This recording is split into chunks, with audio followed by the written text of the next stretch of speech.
So you mentioned the forum, and what I'd like to do is, because those events are timed and you've got to get a short amount of or a lot of information down to a 30-second clip. 30-second clip. Yes. I want to go over some of the questions that were asked in both forums. Okay. And kind of the same topics. And you can expand a little bit so that people can know where you stand. Okay. So, because this is a little different than what I normally do, because normally it's just a conversation. So now I actually have questions. Okay. All right. Jumping right in. So at one forum, you dropped a number that I've thought about a lot. Okay. And you said residential properties cost the county $1.20 for every dollar that they generate. Is that correct? Mm-hmm. Well, $1.27, I think is. Yes. Okay. But while commercial only costs 27 cents. Yes. Walk me through that math like I'm a homeowner who's never heard it before. Okay. And wouldn't understand it because I really don't. Okay, so everyone has access to the same study that I have access to. The Coweta Development Authority and the county had Georgia Tech step in and look at cost of service analysis, meaning like all of the public services that are offered for a residential property. So let me back up a little bit. The budget is 42% property tax. Of that 42% of the general fund budget, 70% is residential. 69 to 70% comes from residential properties. So for every dollar that a residential property brings into the county, it costs the county $1.27 to provide those public services to that residential property. Whereas a commercial property is significantly less. Agriculture is 22 cents, commercial is 27 cents. So you need a balance of commercial, agricultural, industrial to help offset those services that are being provided to residential properties. And I think that's something to point out because, you know, a lot of people don't complain about new residential coming in. Sometimes you do hear some complaints. But I think it's important to note that when county commissioners are rezoning or making decisions about large residential neighborhoods coming in, they have to keep in mind the public service cost and the impact of those things, because that impacts your budget significantly. If you need another fire truck or another ambulance or additional police officers, the allocation of the budget matters for those residential properties. Whereas if you are adding another commercial property, and I want to be clear, in the right zoning, like I don't think we should do leapfrog zoning or, you know, random zoning that is not following the comprehensive plan. But when you're looking at making those decisions, how is it going to impact your budget? And so that I thought was really important to point out, because we need to have balanced growth. And when I mean balanced, it's when you bring in a residential property, you might have to bring in several commercial properties or make sure that several things are being agriculture or industrial to help offset the cost for those residential properties. Yeah. And that's why I brought that point up, because I don't think the other two candidates were looking at that as heavily as I was. Every decision that a county commissioner makes impacts residents. So are they making the best decisions to make sure that the quality of life, because I would say making sure you have a safe community, public safety, those decisions, every decision impacts another line item on the budget in a way that people might not be paying attention to, but county commissioners are. That makes sense. I would think that with your experience as a CPA, that weighs heavily into this, right? It does. It does. And one of the reasons and things I was looking at when I decided to join or to qualify was to sign up. Yeah, to sign up, throw my name in there, yes. And same thing when I, started with CASA, like, am I going to be enough? Like, are my qualifications and my background going to be enough to prepare me to take something like this on? And I think the answer is yes. I worked really hard to get my CPA. I know some other people think I bring it up too much, but the budget is such a large portion of what county commissioners do, and it impacts all of the residents so significantly. I mean, the county commissioner set a millage rate, which impacts your property taxes. It impacts everyone. The decisions that they make impact everyone. So if they're not paying attention to the right things or analyzing things a certain way, being a financial background, I think would really help making sure someone is paying attention to those things that has professional qualifications to do so. And I'm not saying that other people aren't qualified. I think someone needs to be well-rounded. Experience matters. Experience does matter, but that experience, it doesn't mean just because you're older. No, it means experience with numbers and and how to do financials. Yes. Like that matters. Oh, absolutely. And all of your experience counts because you're representing people that are like you, people that aren't like you, people that may or may not make decisions like you in their own personal financials. And that's where it goes back to listening. Like just because you might make decisions differently in your household than I do, it doesn't mean that we're not doing it the same way. There are several paths that you can take to get to the same solution or to get to a solution. But is the person you vote for going to listen to you and represent you and be paying attention to what you're saying? Yeah. And I think that all of my experience is going to or has prepared me to take on something like this. Yeah, I agree. If most voters don't know the math, whose job has it been to explain it? And what does it actually mean for the property taxes a Coweta family pays every year? So I think the 441 podcast, I listen to several of those. Michael Fouts hosts those. He's the county administrator.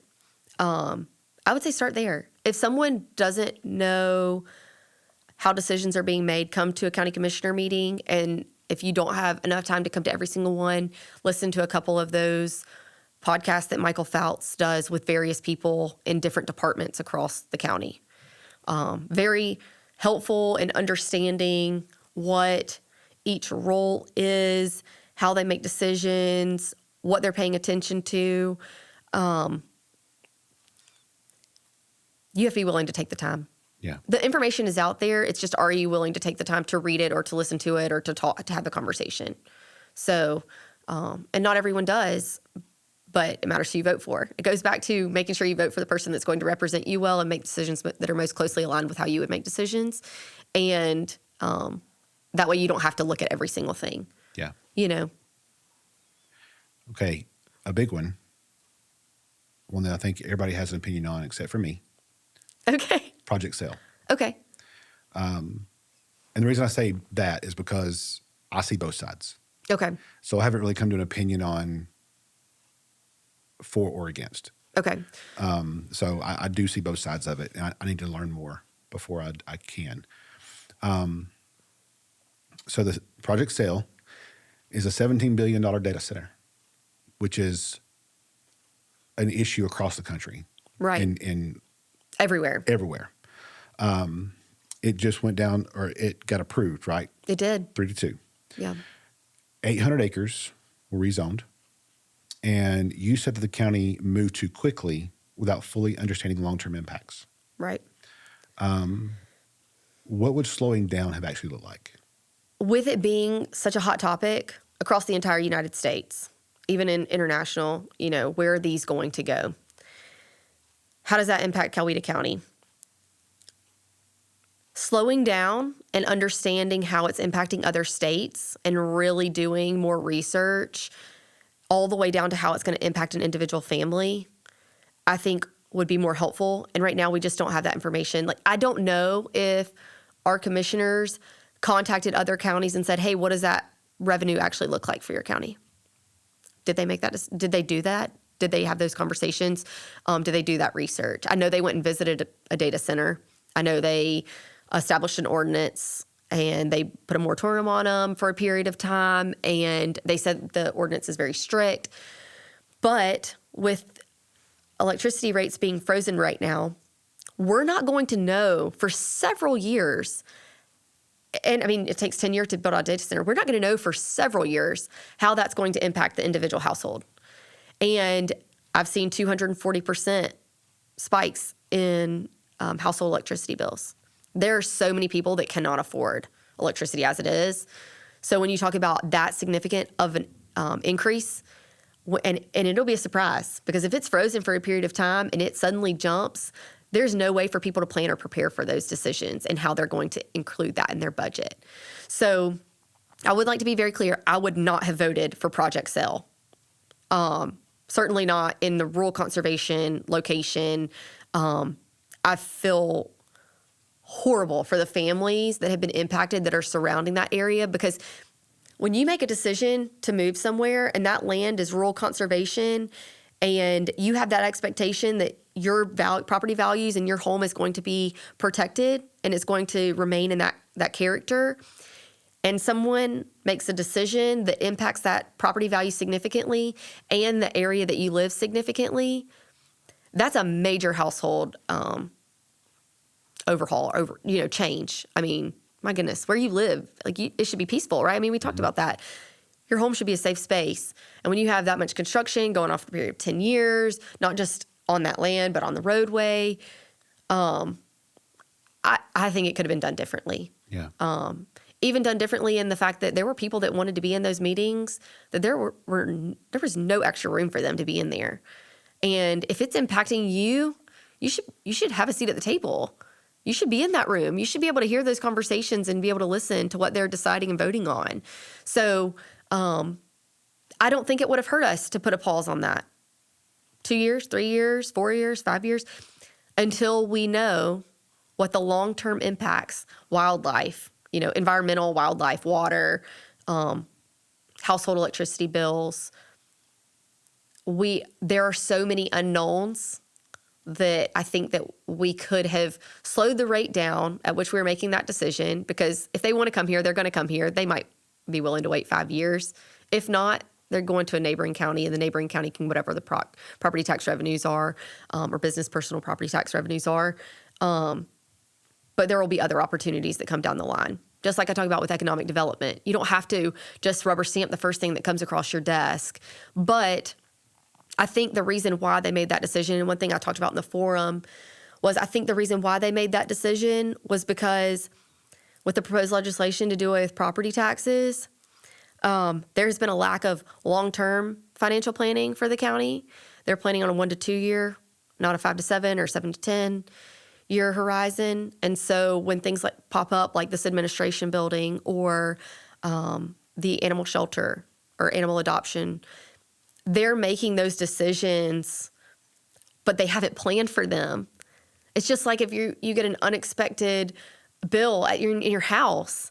If you don't plan for those things, it can be a significant problem, and it can impact your household significantly to where you're going to go into debt for those things. Mm-hmm. And so now the county is going into debt for some things that if you had just planned more in advance, you wouldn't have to make a decision to approve a data center where you're going to get more money so that you can pay for some of these. It's a knee-jerk reaction and a solution that's been thrown out there. And if you had planned, you would have been in a better situation to really analyze and decide whether or not that was the best fit for this county. Well, it's like me and my wife planning our family. Mm-hmm. We want to plan 10, 15, 20 years down the road for retirement. Exactly. And for our sons' college cars, and all that, right? So we can't just plan we have to plan for the next week, month, year. Right. But we've got to think long-term too. Correct. That's being a leader. Yes. For our family. Correct. So you would think that government leaders would do the same thing for everybody. Right. And so when they made this decision, I wondered if it was because there was a lack of long-term planning, and this is what they thought would be a solution to some of the financial shortfalls or things that needed to be addressed that they didn't have money for. Why the rush? Why not wait? I don't think that they rushed. But if you don't have all of the answers, if you don't have all of the pieces to the puzzle, how can you make an informed decision? And I think that they did have an informed decision, that they made an informed decision. But from a lot of other people's perspectives, they did not. And who are you representing? At the end of the day, you're representing the people that live in your district. Did they listen to those people? I don't think they did. I mean, if you look at the county, I was at the project sale vote, and there were so many people there that were like physically distraught by that decision. And the county commissioners can say we had people from both sides. We were listening to both sides, and they do have to listen to everyone. But it's not going ultimately, if you're going to make that decision, a little bit more time is not going to be an issue. Like, take the time to listen to everyone, to gather all of the information, and to make a well-informed decision instead of rushing it when you don't have to. Yeah. And so, but like I said, I don't think they felt like they rushed it. A lot of other people felt like they did. But to be clear, I would not have voted for Project Sale because I think there were some people that thought I might have been on the fence. I live in rural conservation. I would not want that in my backyard. Sure. I just would not.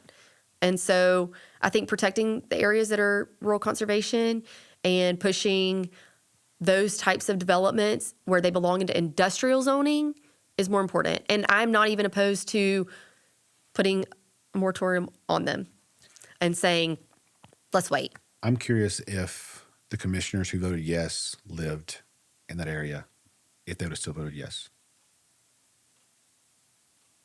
I don't know. I'm sure it would have impacted their decision. I'm sure it would have. I have received calls from people in every district telling me or asking me questions about this, every single district. I'm like, I always ask, where do you live?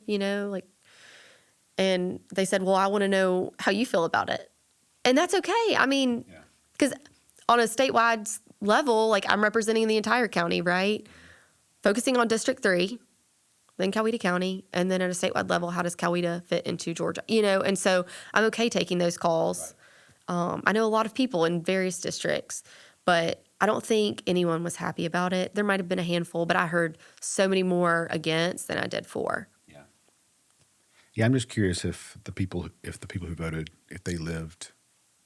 Well, Bill McKenzie is that district, and then Bob Blackburn is District 3, and both of them voted no.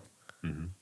So I think the other ones, they have their various reasons. And I'm sure they do, but it's just, if it didn't affect them, it's easier to vote yes. Absolutely. Well, I mean, I can vote for somebody to, have to eat X, Y, and Z, but it doesn't impact me because they're the ones eating it. Right. Right. So if it doesn't impact you, like, are you going to take as much time to do the research on it? No, probably not until it gets to your district, Are you going to read your packet and look at all the information that's been collected and gathered? I don't know if they did or didn't. Do you think Coweta needs a data center? Yes. I do think that we need data centers. The reason why is because we all have phones. We all have computers. Hospitals, schools. Yeah. If you look around, there is a need for data. AI's up and coming. I don't know how much I'm going to rely on it, and I'm curious to see what the future looks like for that. People dream big, and I don't think that's a bad thing. But I think a lot of people that I've talked to that are for it, it's like, well, data centers in Georgia are better than data centers in China. I think it matters in the way that you need to do your own research, and you need to decide whether it's the right decision or whether you think they need to be here. And people in District 3 need to make that decision and do their own research and then come and talk to me about it. I mean, because I have my own personal views, but it's not just about me, Like, Project Peach is going in District 3, and there are a lot of people that are really unhappy about those things. But at the same time, when you pick up the phone to do something, you're using that data center, So people can argue to put them in a different county. People can argue to put them in Coweta County. I still want to know from other counties what type of revenue they're getting, because I think that that's still a question mark, because I've heard a lot of different numbers. And, somebody told me, well, if you have data centers in your county, you're going to be the first county to not have property taxes or to be able to do away with property taxes. I'm skeptical on that because I haven't seen the numbers from other counties to see what the facts are and how much money is being generated off of them. And there's always a trade-off. Absolutely. I mean, we just lost 800 acres. Yeah. So there's that could have been a farm. Right. That could have been cattle farm, could have been an agriculture. I mean, we're losing land, agricultural land, at a significant rate because of development. Where's our food going to be grown? I would have loved for someone to have taken that land and turned it into a farm, working farm. But at the same time, commissioners can't get between a willing buyer and a willing seller. So the family that sold that land, you can't fault them for selling their land at a high price that the data centers were going to be able to pay. That's the freedom of owning our land. I mean, right. You can't stop someone or limit someone. So it goes back to personal property rights. Somebody has the ability to develop their land to the highest and best use. I understand that. I get that. How, as commissioners, are we going to make sure that we're following that comprehensive plan for the long-term benefit of Coweta County and the residents that have already chosen to live here? Yeah. I think that's where we're going. I mean, I think that there's a need for data centers. I think the Coweta needs one. I think where and when are the big questions. right. It's like you said, where is important because of zoning, Right.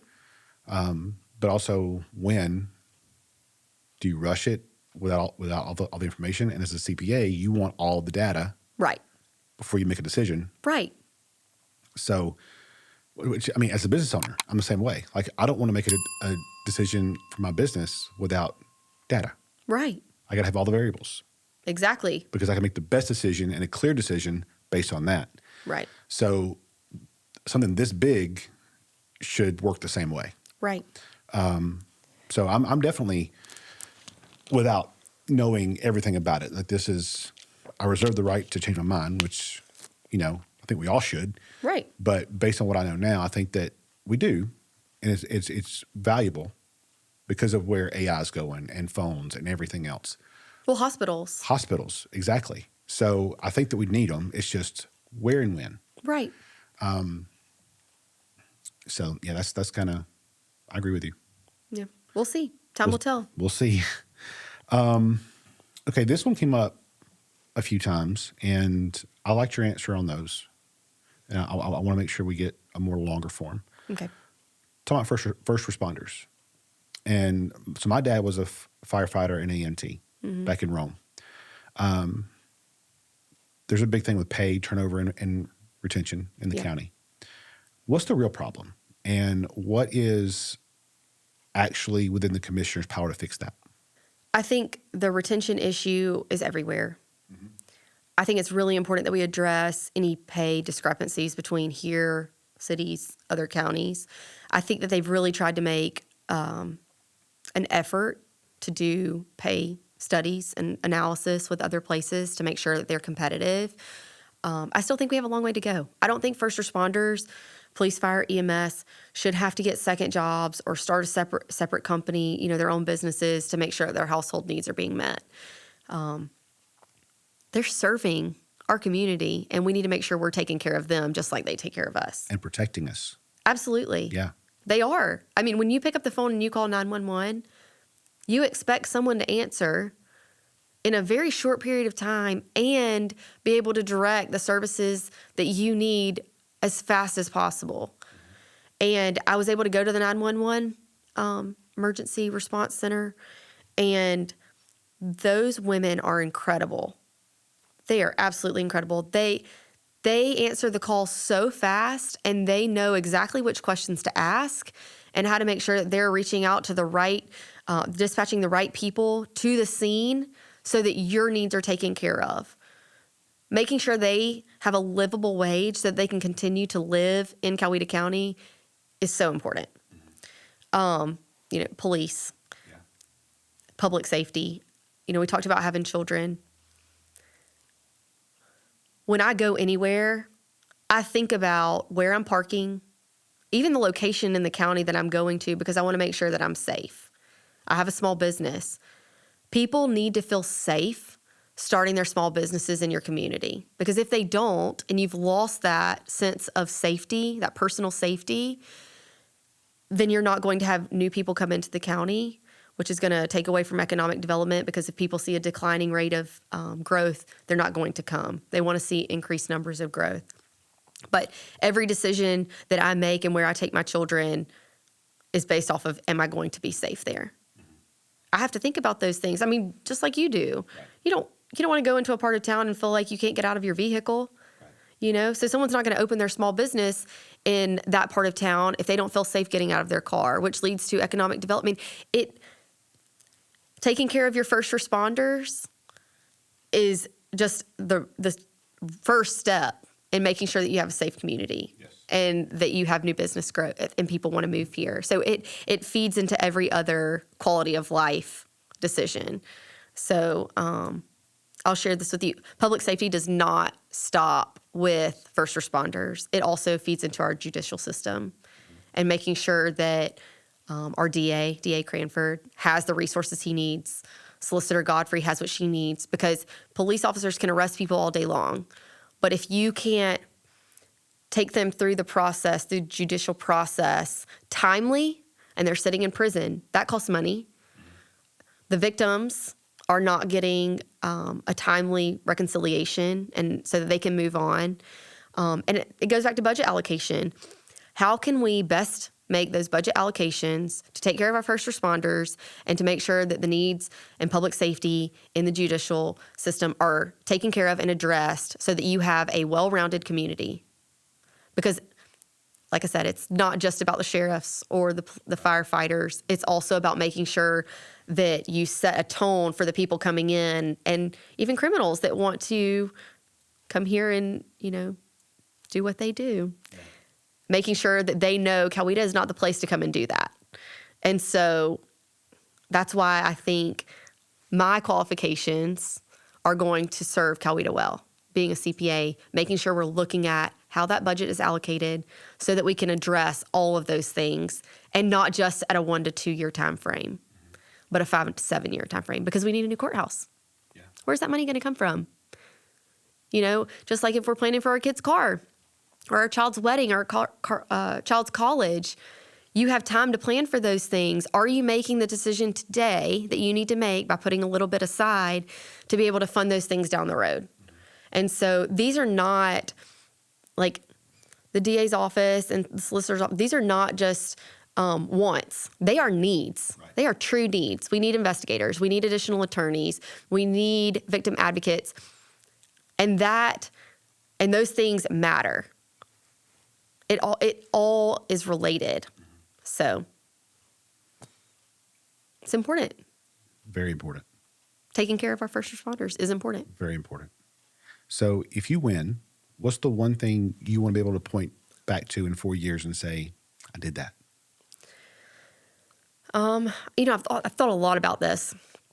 And one thing that I keep hearing is the relationship between county commissioners and municipalities is strained. We're all in the same county, but the relationships are not cultivated or fostered in a way that promotes collaboration. And we've talked a lot about communication and having communication with the residents that live in the district. But I also think that when county commissioners can work with the local municipalities and form those relationships, but also too, like county commissioners working with GDOT, other representation and representatives for the state that have control over things that are done in the county, like infrastructure. If you can form a relationship and advocate for your county and for your district, relationships matter. Mm-hmm. And getting along with people matters. Because at the end of the day, if you can't get along with someone, you're not going to get anything done. They're going to stonewall you, and it's not going to be a good situation. And at the end of 4 years, you're going to look back and you're going to say, I didn't accomplish anything because I couldn't get along or I couldn't compromise. And so I think fostering and cultivating relationships is going to be a big deal with local municipalities. And that probably is going to be something that you can tangibly see in 4 years, how we've worked together to make sure we're following the comprehensive plan and improving infrastructure for all of us. Yeah. So one question before I hit the last one. What makes you different in this election? I think my background is different than the other two. I grew up in a very rural place. I grew up in Harris County. It was 30 minutes to the grocery store. Coweta at one point was that, I moved here in 2011, 2012 timeframe, my senior year of undergrad. But coming from a place like that and knowing what that rural character really looks like I lived there until I was graduated from college. So seeing it change and the decisions and how the decisions that were made for that area impacted the traffic and the character. It's different now than it was. And it just goes back to every decision the county commissioner makes impacts the landscape and the character of where we live. So for Coweta County, having the background and what sets me apart is I think that I'm very open to collaboration and to building relationships with people that agree with me and that don't agree with me. My dad had a liquor store growing up, and I think that experience, being able to talk to someone that is, C-suite level, all the way down to someone that might be struggling with alcohol addiction or a very low income poverty level, I feel like I possess the ability to communicate with just about anyone. Like Mark will tell me to please stop talking when we go to a restaurant, but I don't feel like I ever meet a stranger. And I think I got that from my dad. My dad, when we go out to eat, I'm like, Dad, you've talked to other people more than you've talked to us. But he just does not meet a stranger. And I think for a county commissioner, you really have to have that unique ability to understand and relate to people that are not just like you. Yeah. And that's something I think I'm very different in the other two. I'm not the most important. It's not about me. I'm not attention seeking. I don't care who knows my name. But what I would like for people to realize is call me, talk to me. Like, I'm a phone call away. I've put my personal cell phone number out there so that you have the ability to reach out to me.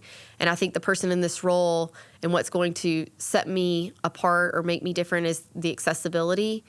And when you have transparency and accessibility, I think you have more involvement. And I like to be involved, but I expect transparency with the things that I'm involved in. Right. Like when you give financially, people pay property taxes. They want to know where those things are going. They have every right to know how those dollars are being spent. If I give to a charity, what is that charity doing with those funds to better the organization?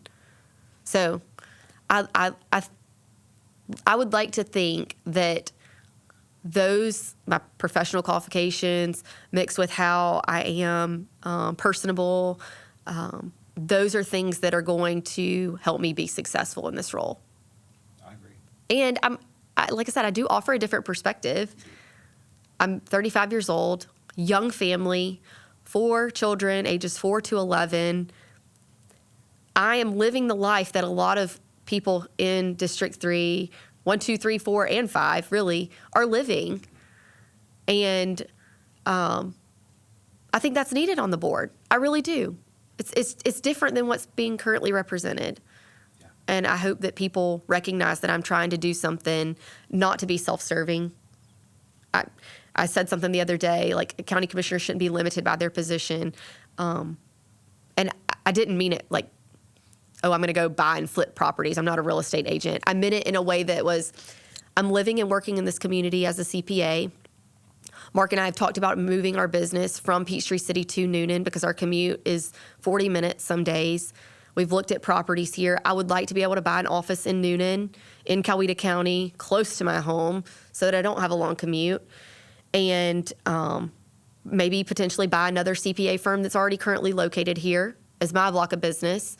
And I don't think that a county commissioner should be limited from like doing normal, ordinary business transactions in their community. I do have a problem with someone being self-serving and buying and flipping properties or doing something they're going to financially benefit from by being the commissioner. But as a CPA, like I need to be able to make decisions for my business that are in the best interest of my family. There's a difference in that and using your power and influence. Exactly. Yes. Right? So, but I wanted to make sure that I addressed that because, when I said that the other day, I was like, oh, people are probably going to think that I'm going to go and buy a piece of property and flip it and sell it to so-and-so. That's not it. It's just in the ordinary course of my CPA business, if I would like to buy a building here in Coweta, I don't want to feel like people are going to, because somebody told me the other day, and I was like, oh gosh, like people, really? She said, I don't think you should be able to make any decisions that impact you financially or personally while you're in office. I was just like, you can't, I'm 35, like I'm at a point in my career where I can choose to go buy a block of business, or I can choose to serve in this way, or I can choose to go buy multiple other CPA firms locally and buy a building to put everyone in. I don't want to feel like I can't go buy a piece of property that I can put my CPA firm in because I'm the county commissioner. Right. That's very different than saying, hey, I own land along the interstate and I want to add an interchange and make a ton of money and millions of dollars off of that land because I knew that's where the interchange was going, but I'm going to recuse myself from that vote. Like, I do not foresee there being any decisions that I will have to recuse myself from. Yeah, that's important. So I will always be able to represent District 3 in any vote. With integrity. Exactly. Yep. I'm not doing this to be self-serving. Right. No way, shape, or form. I love that. So that's a great answer. All right, so the last one. Okay. What do you want people to say about your contribution to this community 10 years from now?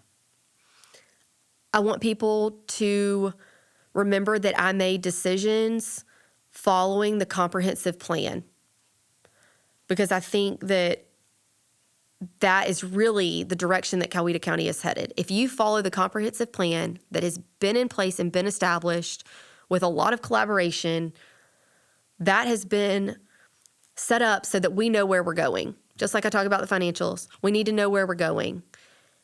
It's how we're going to get there, by making decisions that follow it. Project Cell was a decision that did not follow the comprehensive plan. So that was a problem. And that is one of the reasons why I had a problem with that vote and that decision. So I want people to look back and say, she made decisions that followed the comprehensive plan, and Coweta County is still Coweta County because we elected her. Right. The rural character was preserved. The quality of life was improved. Decisions that she made, she really thought about the people that lived here before just saying, yeah, throw it up right there, Because I told people, like when I first got into this, like I want my children to want to come back to Coweta County. If it looks like Gwinnett, they're not going to come back here. Or Henry, they're not going to want to raise their families here. We play in the creek. We have chickens. We have bees. Those are the experiences that I want my children to look back on and say, that's what I want to give to my kids. Right. And I can still do that in Coweta County. Yeah. And the person that you elect is going to have a hand in making those decisions. Are we going to go this way, or are we going to go that way? Yeah. So, and hopefully people see that and agree that I'm the right fit. Time will tell, But it's not in my hands. It's in God's hands. Absolutely. And I have complete contentment and peace about that. And I think that's made this a lot easier too. Just it hasn't been hard. Now the forums are very stressful, I'm not going to lie, but like the people that I've met and that have been put in my path, there have been no significant barriers to entry. And I think that is encouraging in itself, just knowing that I'm following the path that's been laid out in front of me. And while at the same time forging your own. I agree with that. Yeah, you have to make decisions that lead you down that path, but you have free will, and you have free will to do that. But I'm just saying, hey, I'm an option. I'm one of the candidates. And if you feel like I'm going to best serve you and represent you by taking this role, then please vote for me. Yeah. I want to get you out of here because you had a hard out. Yes. But I want to give you a chance to dispute a comment that was made. Okay. Correct me. Because sitting down talking with you, I can validate the comment was wrong. Was it you were a Democrat or moderate or leftist? Or leftist, yeah. Moderate or leftist. That could not be further from the truth. So I know that because we've had a good conversation off camera. So yes. And anybody that thinks that needs to know that is false. That is very false. I wouldn't say I'm an extremist, Right. or anything like that, but I lean very right. Yeah. I'm very Republican. I have my concealed carry. I'm pro-life. I'm very fiscally responsible. I want to cut property taxes. I want that for everyone. The path that one of the other candidates would choose to get there, I don't think that's the best path. You can't just go. If you go into a new job, or a new company, you don't go in to a new department and say, I'm scrapping all of this and doing away with all of these positions. You go in and you learn. Mm-hmm. You listen and you learn. And then you make decisions based off of those things that you've heard. To best move forward, you have to have a plan. It's not just an overnight change. A lot of people would like for it to be, but it's not going to be that way. So when I talk about allocation of the budget, my plan is to, if I'm elected, to go in and learn. How have you been doing these things? What does your process look like? Can there be improvements made? Can there be a reallocation to make sure that all of the needs are being met? I don't think that there are a lot of extra dollars to play with. Please don't think that there are not. I know that is very tight, and a lot of the things that are allocated the way that they are because there are needs, not wants. But in an effort to cut property taxes, or not bring the millage rate down, because that's what county commissioners do, is set the millage rate. In order to do that, you have to understand where you are at. Yeah. And then make a plan to move forward. So if you talk about going in and cutting, it's not a good way. You're going to go in, you're going to ruffle feathers, you're messing with people's jobs. First responders. You think going in and cutting first responders' budget is going to be a good thing for first responders? No, because some people will lose positions, so you can't go in that way. But to address it, no, I am very far right. Yeah. Very far right. Yeah. And there should be no mistake about that whatsoever. And if anybody would like to have the conversation and ask me pointed questions about how I feel about X, Y, and Z, I encourage them to do so. Yeah.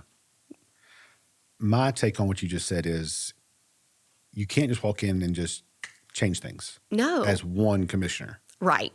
So let's understand that. Right. One person can't walk in and just flip tables and change things. Right. But you having a different perspective, being 35, as you said. Right. A mom. You have a different lens. I do. So you see things differently than the ones that are there now. Right. So you can come at it, and a CPA. So you might see things that they haven't seen yet. So you can make your change and sell them on that. Right. This is how I feel we should go, and communicate. Right. So I think that's why. Well, someone that's retired makes decisions financially that very different than someone that's 35 years old. Right. So that is a different perspective. Right. And age, yes, I'm younger than the other two. One's 16 years, one 20 years. But I don't think that is a bad thing. No. I don't. So I'm here. I think it works in your favor. I have more energy, and I do get a little passionate about things at times. But I think having that is going to be helpful in a role like this. Yeah. And maybe younger people will want to be more involved because they see someone else doing it. Maybe that they were like, well, it's usually just retired people or people that are older. And maybe this will help encourage someone that wants to get involved that just hasn't seen anyone do it before at this age, or even younger. Or maybe they'll take more of an interest in it and want to have a decision on the comprehensive plan, or they'll want to step up for a board seat, or a committee or something that's more political in nature because they're seeing someone else in a different demographic do it. Right.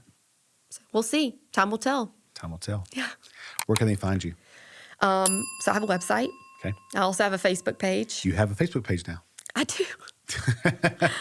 I'm still on the fence about that Facebook page. But I do have one, and you can find me there. My website, my email address, is my personal cell phone. All of those things are posted, so you can get a hold of me several different ways. And I try to respond within 24 to 48 hours. What's the site address? dakota-caldwell.com.